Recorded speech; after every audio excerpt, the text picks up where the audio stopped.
네, 안녕하세요. 이번 시간에는 파이어족과 생애 설계에 대해서 알아보도록 하겠습니다.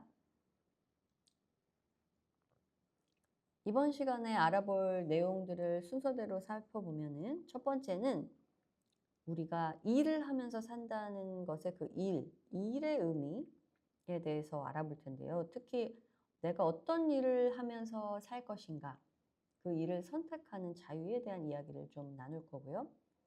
두 번째로는 내 삶을 미리 그려보는 생애 설계라는 것은 어떤 의미가 있고 왜 필요한지, 세 번째로는 그걸 왜 지금부터 해야 되는지에 대해서 다양한 이론들 같이 살펴보면서 알아보도록 하고요. 마지막으로 내가 이런 생애 설계라는 걸 할 때 어떤 태도로 임하고 또 궁극적으로 우리가 바라는 것을 어떻게 바라는 소득이 어떤 것인지에 대해서 한번 이야기 나눠 보도록 하겠습니다. 이번 시간의 학습 목표는요, 파이어족이라고 들어보셨을 거예요. 이 파이어족의 개념을 정확히 이해하고 그걸 통해서 일과 돈의 관계를 알아볼 거고요. 이 수업을 다 듣게 되면 생애 설계라는 것이 이런 거구나 하는 개념을 이해하실 수 있을 겁니다. 세 번째로는 왜 지금 이런 것을 해야 되는지 일찍 시작하는 것의 힘을 아실 수 있을 겁니다. 여러분은 일하면 어떤 생각이 드시나요? 파이어족이라는 말이 있죠. 이 말은 영어에서 Financial Independence Retire Early라는 단어에서 앞글자를 따서 FIRE, 그래서 fire 이렇게 읽으면서 말하는 용어인데요. 영어를 보시면 아시겠지만 경제적으로 자립한다는 의미를 담고 있어요. 경제적으로 자립을 하면 retire early, 일찍 은퇴할 수 있는 거죠. 그래서 결국 경제적으로 자립해서 일찍 일을 그만두고 은퇴하는 것을 의미하는 경우가 많죠. 그런데 여기서 은퇴를 한다는 거, 은퇴를 하고 그냥 뭐 해변가에서 항상 뭐 여행이나 다니고 그렇게 사는 것이 정말 행복할까요? 아무런 의미 없이 시간을 보내는 것을 사람들이 그렇게 살면 행복할까요? 그래서 여기서의 은퇴는 돈을 막 모아가지고 일을 더 이상 하지 않을 거야. 평생 놀고 먹어야지 하는 그런 생각으로 접근하면 좀 행복하고는 멀어질 것 같아요. 왜냐하면 아무 사회적인 기여도 없고 내가 하는 일도 없고 내가 뭘 하는 사람인지에 대해서도 없다면 그런 삶이 정말로 행복할까요? 심리학자들이 말하는 답은 좀 달라요. 우리가 사람이 행복하기 위한 요소들을 심리학자들이 이미 다 분석을 해놨거든요. 행복의 3요소는 뭐 다양한 요소들이 있겠지만 자기결정성 이론이라는 것에서 이야기하는 이 세 가지가 참 많은 것들을 포함하는 것 같아요. 우리 사람은 이 세 가지의 어떤 욕구를 다 만족하면은 그 사람은 행복할 수밖에 없다는 그런 이론인데요. 그 첫 번째가 자율성이에요. 여러분도 아마 내가 뭘 할 때 스스로 했을 때 훨씬 더 기분이 좋다는 것을 경험해 봤을 거예요. 우리가 공부하려고 책상에 딱 앉았는데 갑자기 엄마가 공부해! 그러면 막 하기가 싫어지죠. 왜냐하면 어차피 하는 공부인데 내 선택에 의해서 하는 거라면 그렇게 싫지 않은, 힘든 거랑 우리가 힘든 거하고 힘들면 꼭 행복하지 않은 건 아니거든요. 내가 힘이 좀 들어도 그 선택을 내가 한 거고 내가 원하는 바가 있어서 그 원하는 바를 달성하기 위해서 지금의 힘든 거를 내 스스로 선택해서 좀 참고 해 나가는 거는 어떻게 보면 행복한 삶을 위해서 꼭 필요한 시간일 수 있어요. 그런데 그러한 시간을 보낼 때 그것이 내 선택이 아니라 남이 강요해서 하는 경우에는 이제 행복하지 않은 거죠. 그래서 힘들고 안 힘들고의 차이가 중요한 게 아니라 그 힘들건 안 힘들건을 떠나서 그 선택을 누가 했는지에 따라서 행복감이 달라지는데 결국 우리는 어떤 일을 할 때 내가 스스로 선택하고 결정했다는 그런 마음가짐, 그런 감각을 자율성이라고 부르고 이런 자율성을 가지고 있을 때 사람은 행복하죠. 은퇴를 사람들이 꿈꾸는 이유는 뭐 회사라는 곳에 가게 되면 상사가 시키는 일을 해야 되고 나는 하고 싶지 않은데 상사가 뭔가를 뭐 하라고 했을 때 의미도 없어 보이지만 시켜서 해야 되고 이제 그런 것들이 행복을 좀 행복감을 떨어뜨리잖아요. 결국 내가 일하는 게 싫다면 그건 일 자체가 싫은 게 아니라 어쩌면 남이 시키는 일이기 때문에 싫었을 수 있다는 거죠. 그래서 행복의 첫 번째 중요한 요소는 자율성이고요. 두 번째 요소는 유능성이에요. 다른 말로는 효능감이라고 하는데 뭔가 내가 잘했을 때 여러분 기쁜 감정을 느낀 기억이 분명히 있을 거예요. 내가 남들보다 뭔가를 잘했을 때 또는 남들과 비교 없이도 내가 나 혼자 뭔가 어려운 안 풀리는 거 뭐 그게 퍼즐이든 게임이든 수학 문제든 뭔가 안 될 것 같았는데 내 스스로 해냈을 때 그 기쁨. 내 능력을 내가 발휘해서 성취감을 느끼고 어제보다 내가 좀 발전했다는 걸 경험하는 그 기쁨은 삶에 있어서 굉장히 중요한 기쁨의 요소가 되는 거죠. 그래서 사람이 유능감과 효능감을 주로 자신의 일에서 많이 찾곤 하죠. 그래서 이런 유능성과 효능감을 갖는 것은 행복에 있어서 매우 중요해요. 결국 내가 자유롭게는 사는데 아무런 효능감을 못 느끼고 특별하게 뭐 좀 잉여인간 같은 느낌? 그런 느낌이 우리 삶에서 이제 행복하다고 표현하지는 않으니까요. 그래서 유능감이 꼭 필요하다. 세 번째는 관계성이에요. 마음 맞는 사람과 연결된 느낌? 그리고 내가 인정받고 사랑받는다는 느낌? 누군가 하여튼 나와 나를 이해해주고 나에게 호의적인 누군가와의 관계를 유지하는 거. 그것은 사람에게 있어서 굉장히 중요한 일이죠.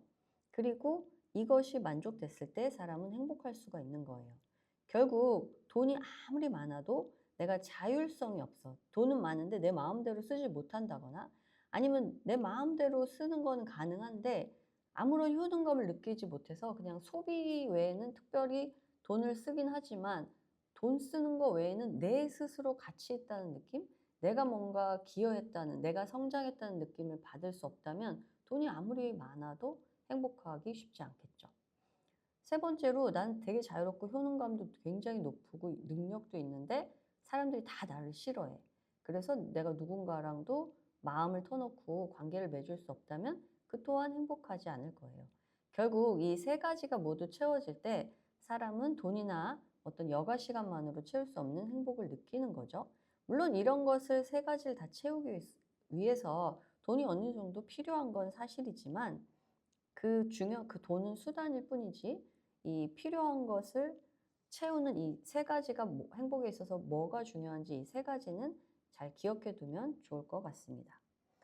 왜 이런 행복의 요소를 우리가 살펴본 이유는 우리가 이제 일에 대한 의미를 다시 한번 찾으려고 하는 거죠. 그래서 은퇴를 일찍 하고 그 자유롭게 사는 것이 반드시 일을 안 하는 것을 의미하는 것은 아니라는 이야기예요. 왜냐하면 내가 은퇴를 일찍 했다는 거는 행복하려고 그렇게 자유롭게 하는 건데 그 자유로운 과정에서 행복하지 않다면 의미가 없잖아요. 결국 유능성과 관계성은 지키고 자율성까지도 더해졌을 때 사람은 행복할 수 있고 이 일에 있어서 자율성은 하기 싫은 일은 하지 않아도 될 자유 그리고 내가 하고 싶은 일만 할 수 있는 자유인 거죠. 결국 사람은 일을 안 해서 행복한 게 아니라 내가 좋아하는 일을 계속 할 때 행복하다는 겁니다. 이 일은 그래서 내가 자유롭게 내가 좋아하는 일을 선택했다면 행복의 원천이 되는 게 결국 일이에요. 왜냐하면 자신의 효능감을 높여주기에 일만한 것이 없으니까요. 우리 덕업일치라는 말을 많이 하죠. 내가 좋아하는 걸 내가 선택해서 그 일을 내가 잘해주면서 점점 잘해줬을 때 그 사람은 거기에 전문가가 되고 그럴 때 이제 거기서 효능감을 느끼면서 그 과정에서 사람들과 잘 지낼 수 있다면 그 사람은 가장 행복한 사람이 될 것입니다. 그렇다면 이제 우리가 재무적으로 독립을 하고 내가 은퇴를 해서 일을 안 하는 게 아니라 하고 싶지 않은 일을 은퇴해서 내가 하고 싶은 일들만 하고 사는 그런 삶을 그린다고 했을 때 생애 설계는 그 파이어족과 무슨 관계가 있을까요? 내가 원하는 삶을 그렇게 그리는 것, 그 내가 원하는 삶이 무엇인지 구체화시켜 보는 것, 그런 것이 일종의 설계죠. 우리가 건물을 지을 때 이 건물이 완성됐을 때 어떤 모양일지 알고 그 건물을 그렇게 완성하기 위해서는 설계도가 필요한 것처럼 내가 원하는 삶의 모습을 그리고 그 원하는 모습으로 되기 위해서 해야 될 것들의 어떤 뼈대라든가 뭔가 그런 설계를 하는 것, 그거를 우리가 생애 설계라고 말할 수 있어요. 태어나서 내 삶을 끝날 때까지 미리 한번 쫙 내 삶을 그려보는 거죠. 이 그림을 그릴 때 뭐 건강에 대한 그림을 그려볼 수도 있고요. 내가 관계하는 사람들에 대한 그림을 그려볼 수도 있겠죠. 언제 내가 공부를 더 하고 싶고, 언제쯤 창업을 하고 싶고, 언제쯤 여행을 가고 싶고, 뭐 이런 것들을 쭉 한번 스케줄을 짜보는 것도 하나의 큰 그림을 그리는 거라고 할 수 있어요. 그런데 이 그림을 그릴 때 빠질 수 없는 것이 바로 돈이죠. 왜냐하면 내가 일을 그만두고 공부를 하고 싶다. 그러면 공부하는 동안 그 먹고 살 돈이 있어야 되는데 그걸 확인해 봐야 될 것이고요. 창업을 하려고 해도 일단은 돈이 좀 있어야 창업을 하고 내 돈이 없다면 누군가의 돈을 투자를 받기 위해서라도 여하튼 그것도 결국 돈을 모으는 일이니까 돈과 연결되어 있는 거죠. 여행을 가더라도 돈을 많이 쓰고 적게 쓰고의 차이는 있겠지만 어느 정도의 돈은 필요할 거고 여행 가는 그 시간 동안 또 내가 일을 하지 않아도 괜찮은지 그 돈에 대해서 확인을 해봐야 되는 거죠.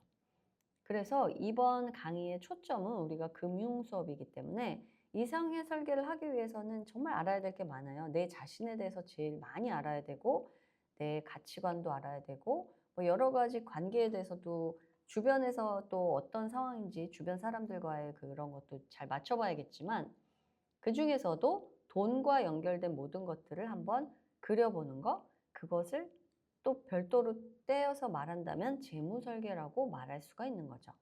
내가 그린 그 그림을 완성하기 위해서 재무적인 요소들은 어떻게 배치를 하고 어떻게 준비를 해야 내가 그린 큰 삶의 그림을 완성해 나갈 수 있을 것인지, 그래서 재무 설계는 그런 삶의 그림을 완성하기 위해 필요한 재무적인 목표를 정하고 그 목표를 달성하기 위한 전략을 세워서 끊임없이 실천해 나가면서 현황과 이게 비교해 가면서 이제 새롭게 전략을 수정해 가는 과정, 그런 것을 재무 설계라고 할 수 있습니다.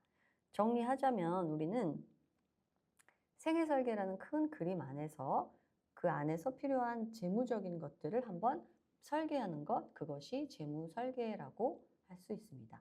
두 개가 그러니까 꼭 같은 건 아니지만 또 띄어서 생각할 수도 없는 거죠. 여기서 또 하나 조금 다른 개념을 하나 더 말씀드릴 건데요. 재무 설계는 설계도를 그린 거예요. 그 학문적인 뭐 정의를 보면은 말이 좀 비슷비슷해요. 재무 설계나 재무 관리나 재무 목표를 달성하기 위해 재무의 중요한 요소를 고려하는 체계적인 과정 자체를 설계라고 했다면 재무 관리는 여기에서 조금 더 나아가서 특별히 여러분이 눈여겨보아야 하는 단어가 수행입니다. 수행. 설계도를 그렸으면 그 설계도대로 누군가 만들어 나가야 될 거 아니에요? 우리가 이제 뭐 방 정리를 막 잘 못하는 경우에 뭐 돈을 써서 사람들한테 내 옷장을 정리해 달라고 하는 서비스를 맡길 수도 있죠. 그럼 그분이 옷을 싹 정리해 주고 가면 내가 근데 그분이 말한 대로 정리를 따르지 않고 입던 옷을 다시 그분이 말한 그 자리에 놓지 않고 또 새로운 데다 막 땅바닥에 예전처럼 던져놓고 쌓아놓고 하면은 내가 설계한 아무리 멋있게 그 정리 컨설턴트가 와서 내 방을 설계해주고 옷장을 깨끗이 정리해주고 가도 유지가 안 되는 것처럼 내가 아무리 멋진 설계도를 그려도 그 설계도를 매일매일 수행해 나가는 것이 되지 않으면 이 설계도가 실천되지 않으면 그냥 종이에 불과하겠죠.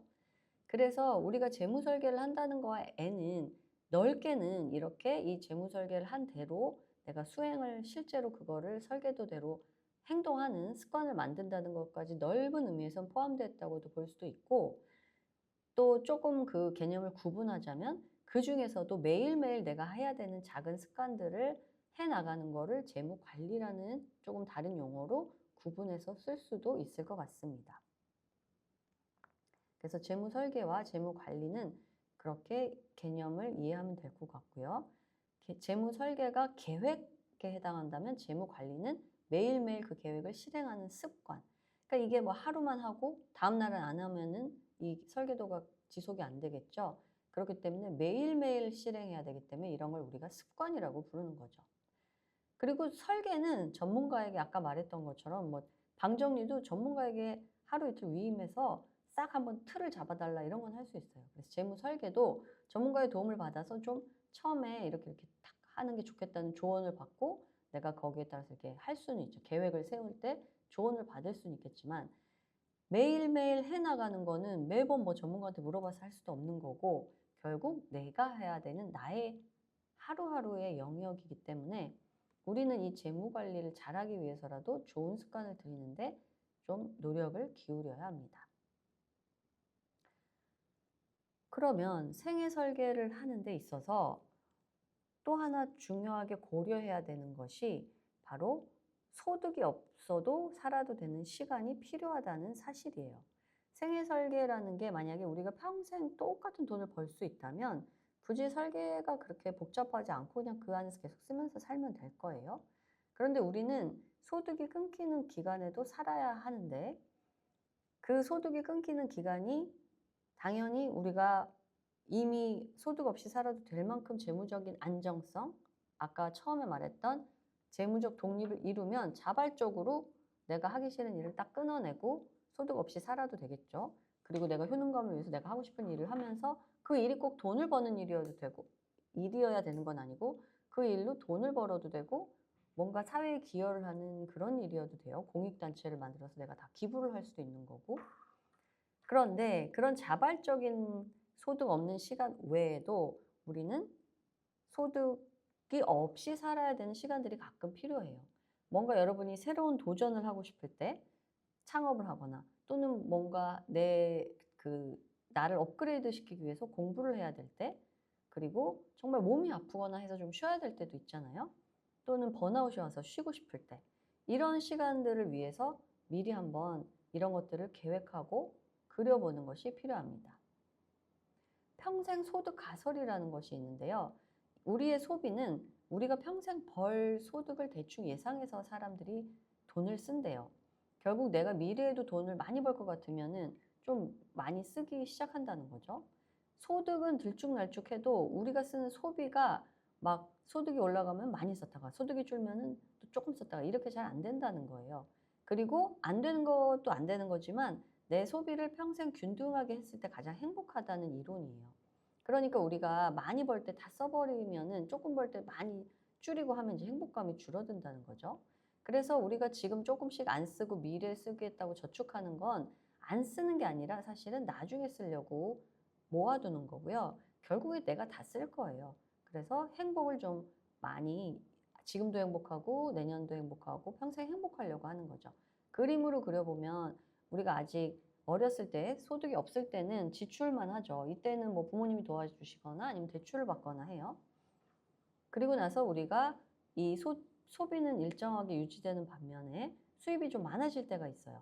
이때 이제 잘 저축을 해서 모아두면은 나중에 은퇴를 하고도 쓸 수가 있고, 그래서 이때 이제 초반에 모자랐던 부분, 그리고 후반에 또 내가 벌지 않아도 되는 기간에 이 모아둔 걸로 쓰는 거죠.